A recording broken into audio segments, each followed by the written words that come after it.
guards grabbed my arms before I even finished kneeling. Their claws dug through my sleeves, and I could hear the low hum of their weapons charging behind me. I had broken the one rule everyone told me never to break. I had moved without permission in front of the queen of the Vel'tharion Hive.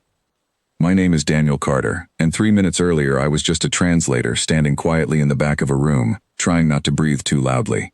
Now I was being dragged across a polished black floor toward a fate I could not guess. Let me back up.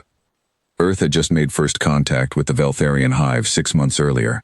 They were an old civilization, older than our written history, built entirely on structure and obedience.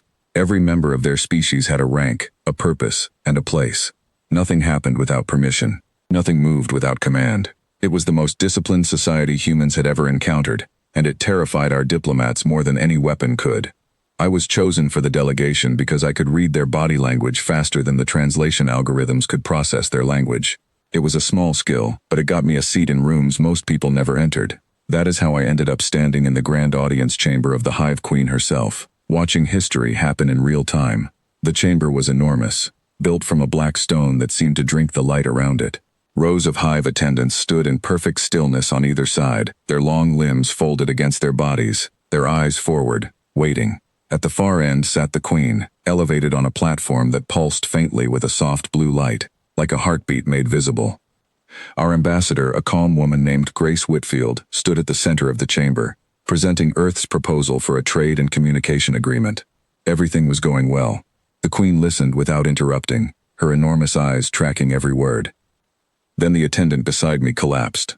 He was a lower caste hive worker, one of hundreds standing silently along the wall. One moment he was still, the next he folded to the ground, his limbs twitching, his breathing shallow and fast. I recognized the pattern immediately. It looked exactly like a seizure.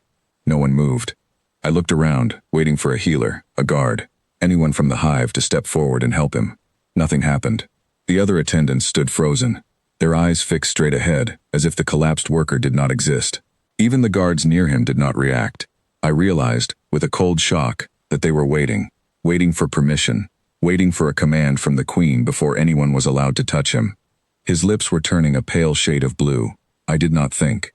I dropped to my knees beside him, turned his head to the side so he would not choke, and held his shoulders steady the way I had been trained to do years ago during a basic first aid course back on Earth. It took maybe 15 seconds.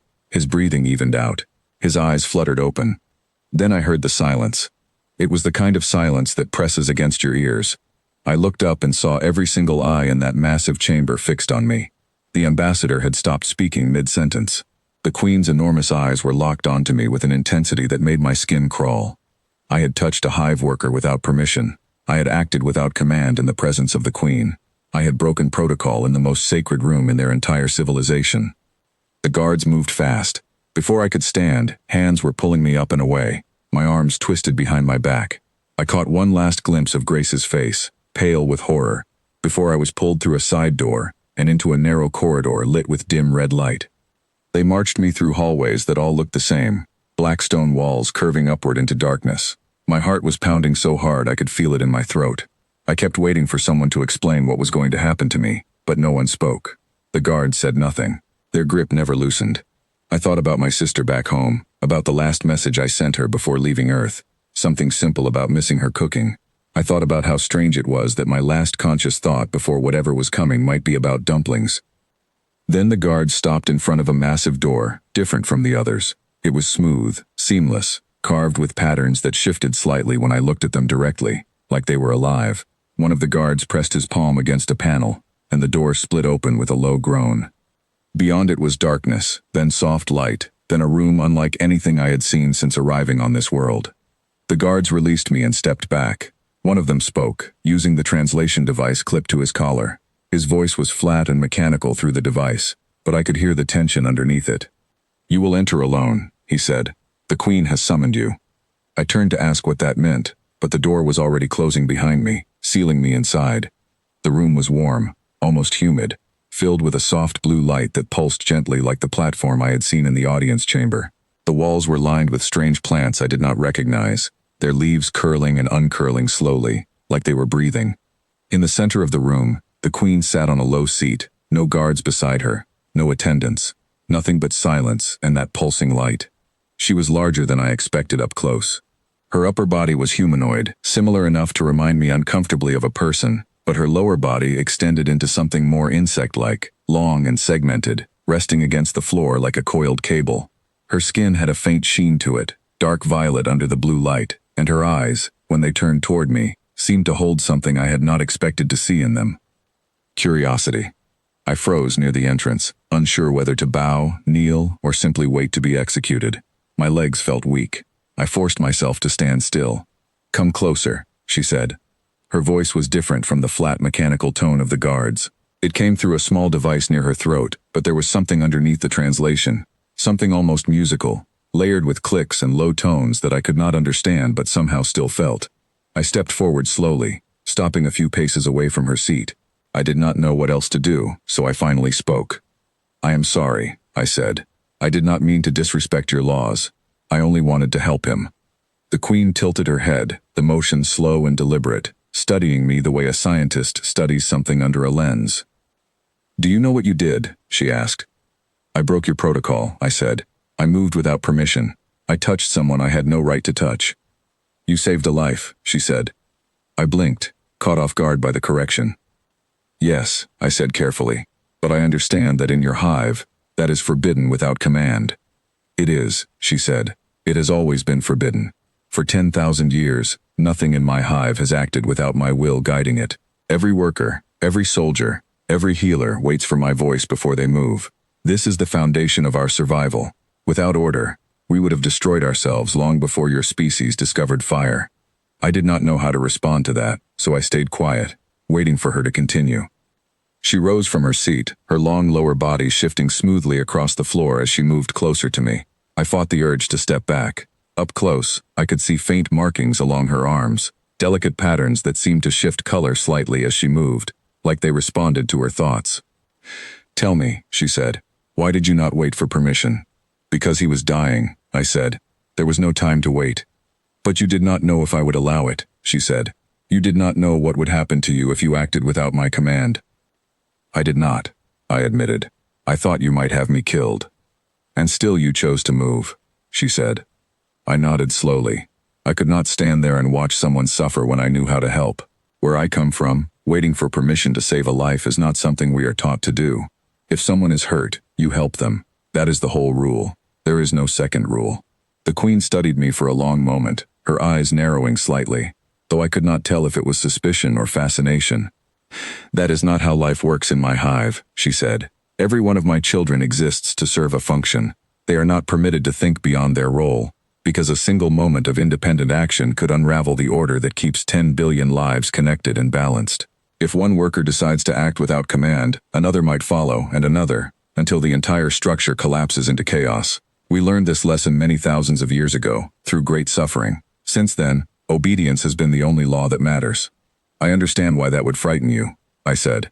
"But the worker who collapsed today, he did not choose to break, and yet none of your people were allowed to help him. Doesn't that seem like a flaw in the system you built to protect them?"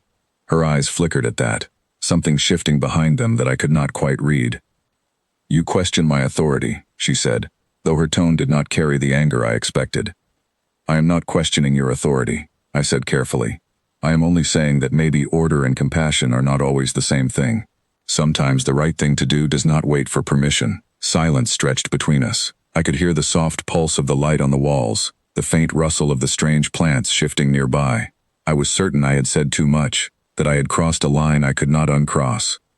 Then the Queen did something I did not expect. She laughed.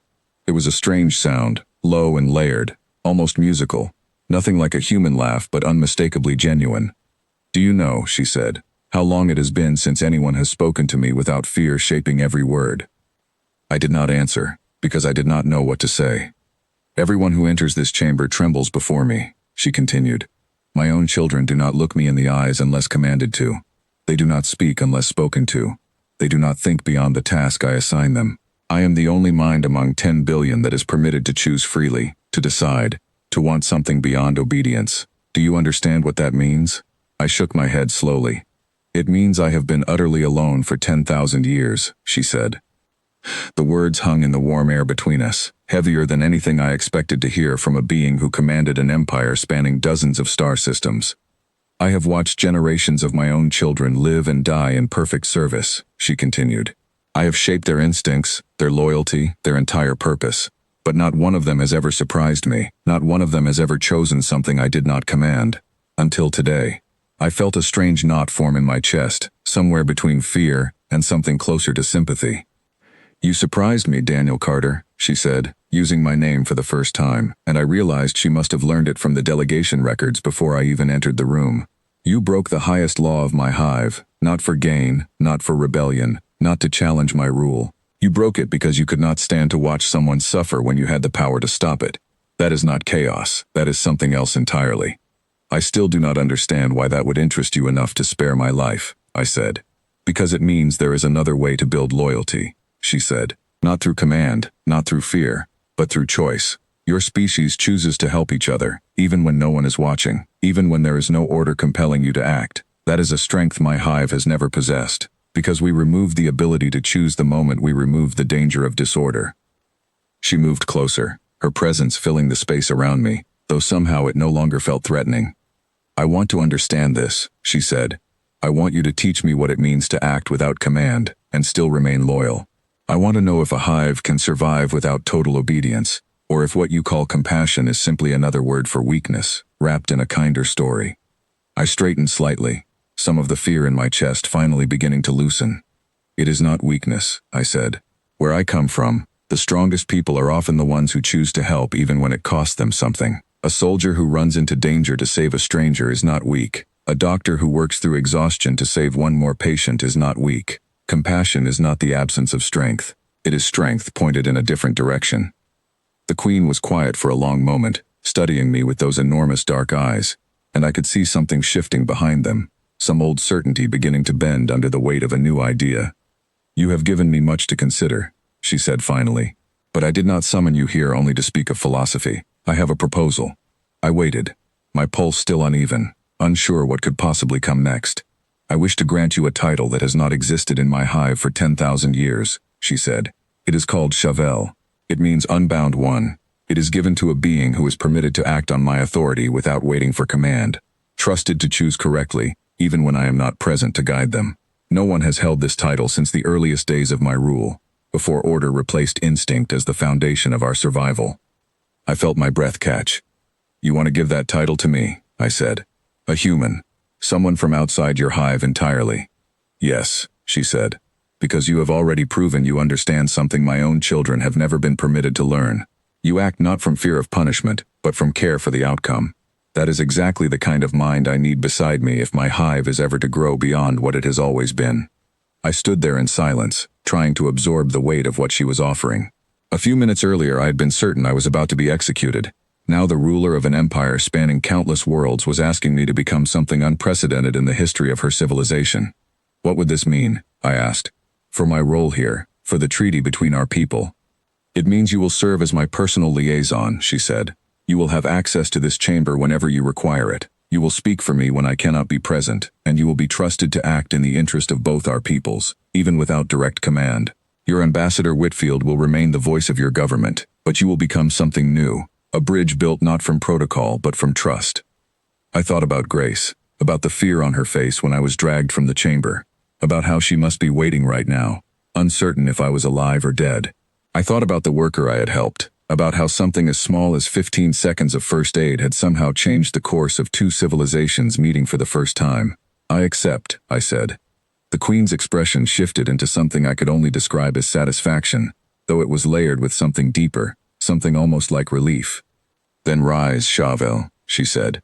Let it be known throughout my hive that the first crack in 10,000 years of absolute order was not made by an enemy, but by a stranger who could not stand to watch another being suffer. The doors behind me opened, and the guards who had dragged me through the corridors earlier now stood aside, their postures shifting into something that looked almost like respect, though I was certain that was impossible after only a few minutes. As I stepped back into the corridor, my legs still unsteady beneath me, I understood something I had not expected to learn on this mission. I had come to this world believing that humanity's greatest gift to the galaxy might be our technology, our resilience, or our ability to adapt to almost any environment. But standing in that warm, pulsing chamber, Listening to a queen who had ruled for 10,000 years admit she had been alone the entire time, I realized our greatest gift might be something far simpler. It was the willingness to break a rule, any rule, the moment that rule stood between us and helping someone in need. I walked back through those black stone hallways as Daniel Carter, translator, a small and replaceable piece of Earth's first delegation. I walked out of them as something else entirely, the first human ever named Unbound, carrying a title that had waited 10,000 years for someone brave enough, or foolish enough, to earn it. And somewhere behind me, in a chamber lit by soft blue light, an ancient queen who had never known another mind capable of choosing freely, was already imagining what her hive might become, now that she finally had someone beside her who understood that the strongest command of all was the one you gave yourself.